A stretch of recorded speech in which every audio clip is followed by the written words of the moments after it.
함께 보실 하나님 말씀은 신약성경 히브리서 4장입니다.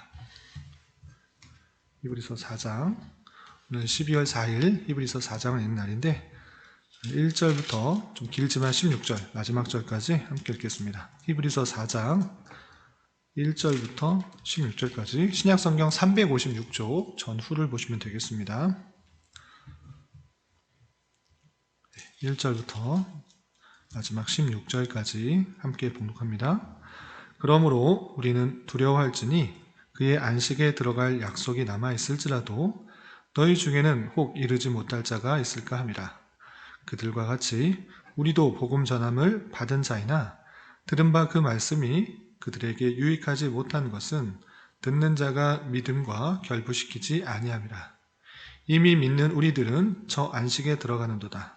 그가 말씀하신 바와 같으니 내가 노하여 맹세한 바와 같이 그들이 내 안식에 들어오지 못하리라 하셨다 하였으나 세상을 창조할 때부터 그 일이 이루어졌느니라.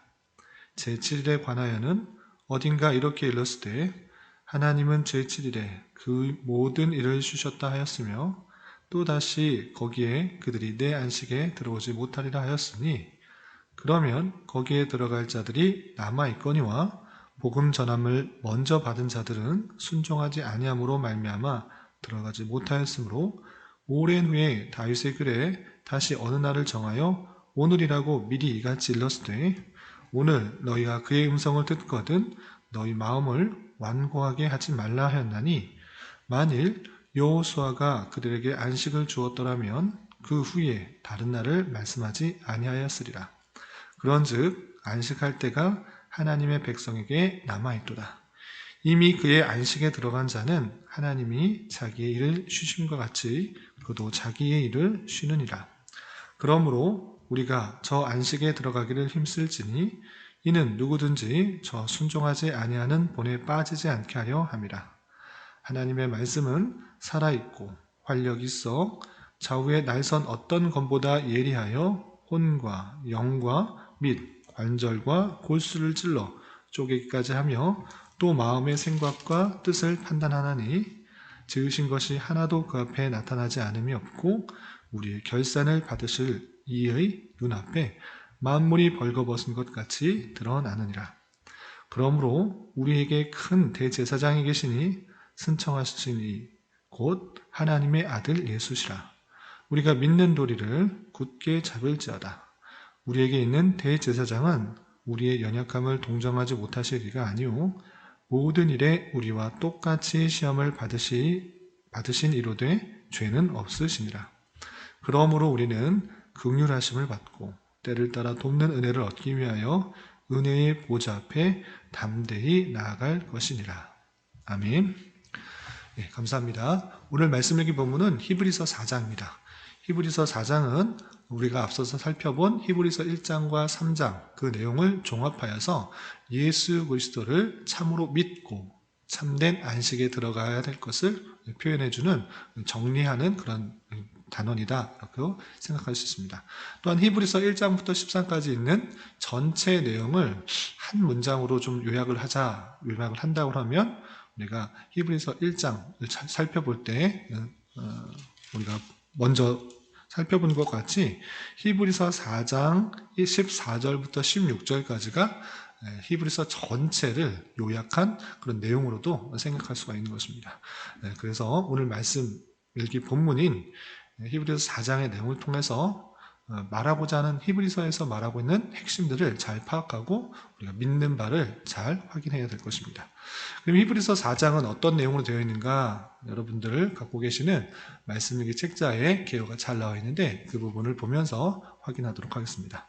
우선 세 부분으로 나눌 수 있습니다. 4장은 세 부분으로 나누면 1절부터 11절까지는 앞서서 나온 그런 내용들, 참된 안식에 들어가기 위해서는 어떻게 해야 될 것인가 하는 내용들을 앞부분에 이어서 3장에 이어서 계속적으로 설명하면서 불신앙의 위험성들을 강조하면서 온전한 믿음 가운데 서야 될 것을 표현하고 있습니다. 그리고 12절부터 13절까지는 그 말씀, 하나님의 말씀을 온전히 믿어야 될 것인데 그 말씀은 어떠한 능력이 있는지 자세하게 설명해 주고 있는 부분이 히브리서 4장 12절부터 13절까지입니다.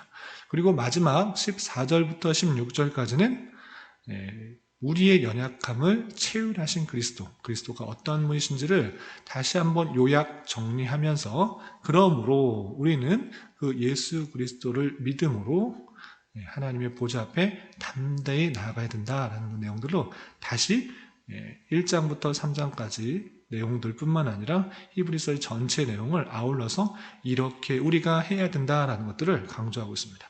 그 내용들을 좀 이따 더 자세하게 살펴보도록 하겠습니다.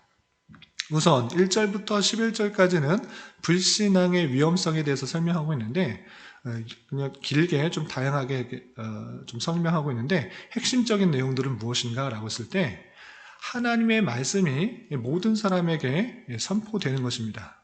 예수 그리스도를 믿음으로 말미암아 구원을 얻을 수 있다. 예수님을 믿어야지 참된 안식에 들어올 수 있다라는 그런 말씀이 전해지지만, 그 말씀을 듣는 사람들에게 있어서는 그것을 온전히 믿는 자가 있고 그렇지 못한 자가 있다라는 것입니다. 그럴 때 이것은 마치 구약시대에 이스라엘 백성들이 출애굽했음에도 불구하고 가나안 땅에 들어가는 것은 그 말씀에 온전히 순종했던 그런 사람들, 불신앙 모세의 율법들을 따르지 않고 또 불신앙했던 그런 사람들은 들어가지 못하고 가나안 땅에 들어가지 못했던 것과 마찬가지로 참된 안식에 들어가기 위해서는 복음이 전해졌을 때 그것을 온전히 믿어야 된다라는 것들을 표현하고 있는 것입니다. 그 내용이 1절, 2절 그리고 11절까지 계속 다시 반복하면서 설명하고 있는 것입니다. 1절, 2절 보면 그러므로 우리는 두려워할지니, 그러므로라는 말이 있을 때 앞의 내용을 요약 정리하는 것으로 이해해야 된다라고 했습니다. 그래서 그러므로는 무엇입니까?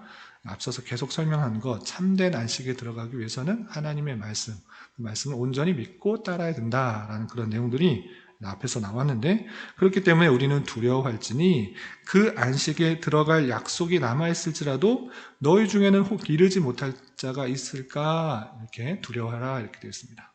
약속은 있습니다. 믿음으로 말미암아 구원을 받는다, 참된 안식에 들어가게 된다, 이런 약속은 있지만 너희 중에 모든 자가 그렇게 되는 것은 아니다. 혹 그 안식에 떨어질 자도 있을 수 있으니 삼가 주의해라 라고 하는 것입니다.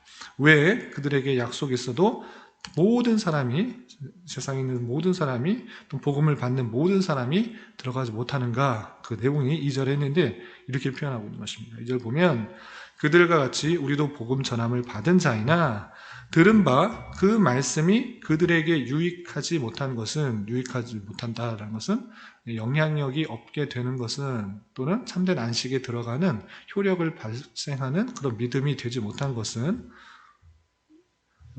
계속해서 보면 듣는 자가 믿음과 결부시키지 아니함이라 되어 있습니다. 복음을 전해 받지만, 복음을 들었지만, 복음의 말씀을 들었지만 그 말씀을 믿음과 결부시키지 아니했기 때문에 참된 안식에 들어가지 못한다. 그 약속에 참여한 바가 되지 못한다라고 표현하고 있는 것입니다. 복음이 전파될지라도 그 마음속에 그 참된 말씀과 하나님의 그 약속, 그 언약이 있음에도 불구하고 믿음과 결부시키지 아니함으로 참된 안식에 들어가지 못한다라는 것입니다.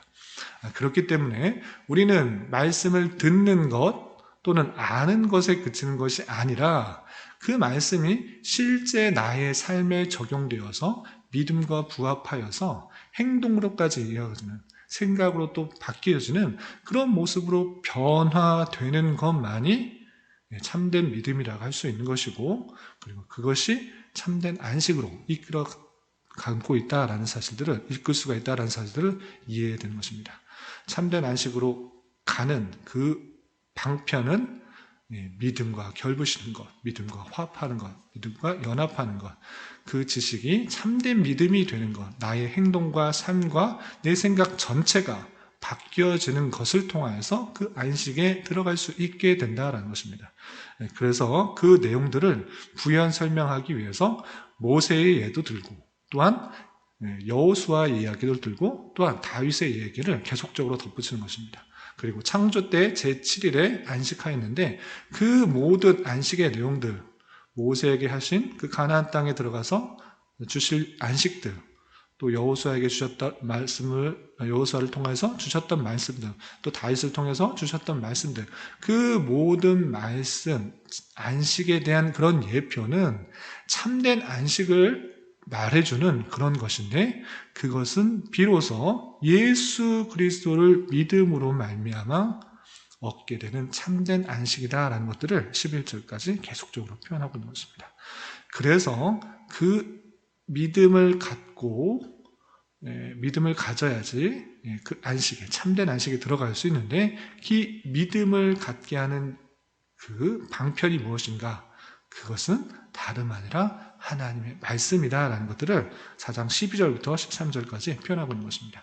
하나님의 말씀이 선포될 때 그 말씀에 온전히 반응하여 내 자신이 참된 죄인인 줄 알고, 부족한 자임을 알고, 하나님의 은혜 없이는 구원을 받을 수가 없는 자라는 것들을 알게 해주는 것이 하나님의 말씀이다 라는 것들을 12절, 13절에서 이렇게 표현하고 있는 것입니다. 12절, 13절에 보면 이렇게 표현되고 있습니다. 하나님의 말씀은 살아있고 활력 있어 좌우의 날선 어떤 검보다도 예리하여 혼과 영과 및 관절과 골수를 찔러 쪼개기까지 하며 또 마음의 생각과 뜻을 판단하나니, 지으신 것이 하나도 그 앞에 나타나지 않음이 없고 우리의 결산을 받으실 이의 눈앞에 만물이 벌거벗은 것 같이 드러나느니라. 아멘. 이렇게 말하고 있는 것입니다. 하나님의 말씀, 그 성경 말씀이 온전히 선포될 때 그 말씀을 듣는 자에게 폐부를 쪼개며 심장을 쪼개며 골수를 쪼개며 그만큼 날이 서 있고 그만큼 힘이 있고 능력이 있어서 우리가 참된 죄인이라는 것들을 보여주고, 하나님께서 우리에게 실제적이고 또 구체적으로 말씀하여 주시고 깨닫게 하여 주시는 능력 있는 말씀이다라는 것입니다. 그 말씀을 통하여서 내가 죄인임을 깨닫고, 또 그 말씀을 통하여서 하나님께서 나에게 주시는 말씀들이 온전히 선포되고 하나님께서 내 갈 길을 알게 해주시며 참된 믿음을 허락하여 주시는 능력이 생기게 하는 것이 하나님의 말씀이다라고 표현해주고 있는 것입니다. 그렇기 때문에 이 세상 모든 사람에게 복음이 전파될지라도 하나님의 택하신 백성들이 그 말씀을 통해서 내 자신을 되돌아보게 되며 하나님을 깨닫게 되고, 또한 내 자신이 어떻게 해야 될지를 깨닫게 됨으로 말미암아 그것이 참된 믿음으로 이어져 그것을 참된 안식으로까지 나아가게 되는 하나님의 놀라운 사실들을 알게 해주는 것입니다. 그렇기 때문에 우리는 하나님의 말씀을 온전히 깨닫고 이해하고 또 반응하여서 참된 믿음으로 가서 그 안식에서 떨어지지 않도록 삼가 주의하도록 하고 있는 모습을 강조하고 있는 것을 좀 살펴볼 수 있어야 될 것입니다. 그렇기 때문에 우리는 어떻게 되는가?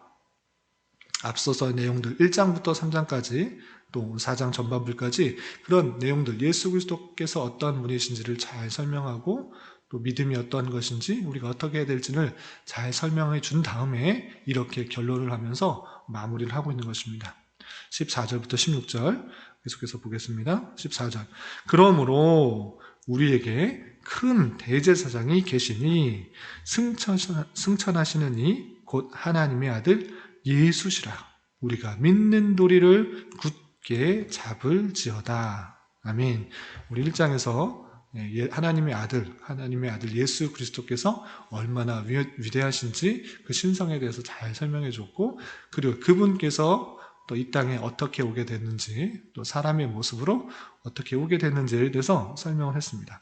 그런 것과 마찬가지로 하나님의 아들 예수 그리스도는 큰 대제사장이 된다. 큰 중보자, 이 땅에서와 비교할 수 없는 그런 유일한 중보자가 되시는 그런 분이시다. 그분이 승천하셨고 그분이 하나님의 아들 예수시다라는 것들을 보여주고 있는 것입니다.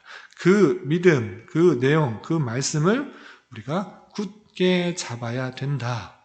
우리 유일한 중보자가 예수 그리스도가 되신다라는 사실들을 굳게 잡으라 이렇게 표현하고 있는 것입니다. 그런데 그 대제사장은 앞서서 계속 설명한 것처럼 15절 우리에게 있는 대제사장은 우리의 연약함을 동정하지 못하시리가 아니오. 모든 일에 우리와 똑같이 시험을 받으신 이로되 죄는 없으시니라 나왔습니다. 그 대제사장 되시는 우리 중보자 되시는 그 예수 그리스도는 우리의 연약함을 모르시는 분이 아니사. 왜? 이 땅에 사람의 모습으로 오셨기 때문에, 인성을 취하셔서 이 땅에 오셨기 때문에 그분께서 우리의 모든 사람의 아픔과 고통과 또한 질고와 또 유혹받는 것과 모든 것들을 똑같이 경험하시기 때문에 우리의 연약함들을 모르시는 분이 아니시다. 모르시는 분이 아니실 뿐만 아니라 동정하지 못하실 리가 아니다. 우리의 연약함들을 동정하시는 이시다라고 표현하고 있는 것입니다. 그렇기 때문에 어떻게 해야 됩니까? 16절. 우리는 긍휼하심을 받고 불쌍히 여김을 받고 때를 따라 돕는 은혜를 얻기 위하여 은혜의 보좌 앞에 담대히 나아갈 것이다 라고 표현하고 있습니다. 예수 그리스도를 어떤 분이신지를 참다운 믿음 가운데 있게 될 때 우리의 행동이 어떻게 변화되어야 되는가? 예수 그리스도의 공로에 힘입어 우리의 연약함을 채울하시고 동정하시는 그분께 우리 긍휼하심을 얻고 때에 따라서 돕는 은혜가 있음을 알고 은혜의 보좌 앞에 담대히 나아가는 삶을 살아가야 되는 것입니다. 주님께서는 우리를 택하셨고 하나님의 때에 하나님께서 원하시는 곳에 보내셨을 뿐만 아니라 하나님의 때에 믿음을 허락하여 주셔서 주님의 자녀를 삼아 주셨습니다. 그리고 그 자녀들에게 때에 따라 돕는 은혜를 주시기 원하십니다. 그렇기 때문에 우리는 어떠해야 되는가? 모든 상황 속에서 특별히 어렵고 힘들고 낭망되는 좌절되는 그런 상황 속에서 하나님의 은혜를 구하고 하나님께 자비를 구하고 하나님의 사랑을 구하는 자세로 하나님께 더욱더 담대히 나아가서 하나님께서 주시는 은혜로 우리가 살아가길 힘써야 될 것입니다. 이러한 믿음 가운데 우리가 서야 참된 믿음이 있는 것이고 그 믿음을 통하여서 우리가 영원한 안식 가운데 거하게 된다는 사실들을 잊지 말아야 될 것입니다. 오늘 하루 살아가실 때 또 남남평생 살아가실 때 때에 따라 돕는 은혜가 하나님께 있다라는 사실을 기억하면서 우리가 더욱더 담대히 예수 그리스도의 보혈의 피, 대제사장 되시는 예수 그리스도를 의지하며 은혜의 보좌 앞에 담대히 나아가는 삶을 살아가야 될 것입니다. 이런 은혜가 저와 여러분, 우리 모두에게 있기를 진심으로 기원합니다. 기도하겠습니다. 하나님 아버지 감사합니다. 오늘 말씀을 통해서 주 예수 그리스도께서 우리의 큰 대제사장이요 하나님의 아들이시며 그분께서 이 땅에 사람의 모습으로 오셔서 모든 고난과 고초를 당하심으로 말미암아 우리의 연약함을 아시는 분이심을 깨달았습니다. 이런 말씀을 깨달은 자로서 우리의 모든 상황을 주님께 아뢰고 의지하면서 주님께서 때에 따라 돕는 은혜를 풍성히 받고 누리고 감사와 찬송을 올려드릴 수 있는 자 되게 하여 주시옵소서. 주님, 나라와 민족을 위해 기도합니다. 이 나라 위정자들을 주님 붙들어 주시사 많은 혼란과 갈등 속에서 바른 정치와 정책들의 결정으로 나라의 백성들이 자유와 민주와 평화 속에서 올바른 삶을 살아가는데 부족함이 없도록 인도하여 주시옵소서. 또한 계속되는 코로나로 인하여 예배와 여러 가지 모임들이 많이 제한되고 있는데 믿는 자들이 먼저 여러 방역 지침들을 잘 준수하여서 이러한 사태가 안정화되는데 모두 힘을 쏟게 하여 주시고 또 바라고 원하옵기는 주님을 함께 예배하며 성도 간에 교제하는 신앙생활들이 막히지 않도록 긍휼을 베풀어 주시옵소서. 또한 주님께서 이곳에 교회를 세워주셨사오니 주님께서 예배하신 영혼들을 주님 보내주시고 진리의 말씀, 생명의 말씀으로 힘을 얻고 위로를 얻어 함께 주님의 교회를 온전히 세워나갈 수 있도록 은혜를 베풀어 주시옵소서. 주님, 교회 내 육체적으로, 경제적으로, 가정적으로 다니는 직장으로 말미암아 여러 가지 아픔과 어려움이 있는 지체들이 있습니다. 그들과 함께하여 주시고 위로하여 주시며 회복시켜 주시사 하나님을 깊이 경험할 수 있는 기회 되게 하여 주시옵소서. 주님, 12월 한 달은 성탄의 의미를 생각해 보며 지내려고 합니다. 연말 연시에 들뜬 기분보다는 주님께서 우리를 위하여 이 땅에 오신 것을 참으로 기뻐할 수 있는 시간 되게 하여 주시고, 또한 내년을 잘 준비할 수 있는 시간 되게 하여 주시옵소서. 오늘 저녁에 있는 금요 기도의 시간에도 풍성한 은혜를 주실 줄 믿으며 이 시간 각자 간절히 간구하는 기도 제목 주님께서 들으시고 가장 선한 것들로 응답하여 주시옵소서. 예수님의 이름으로 기도드리옵나이다. 아멘.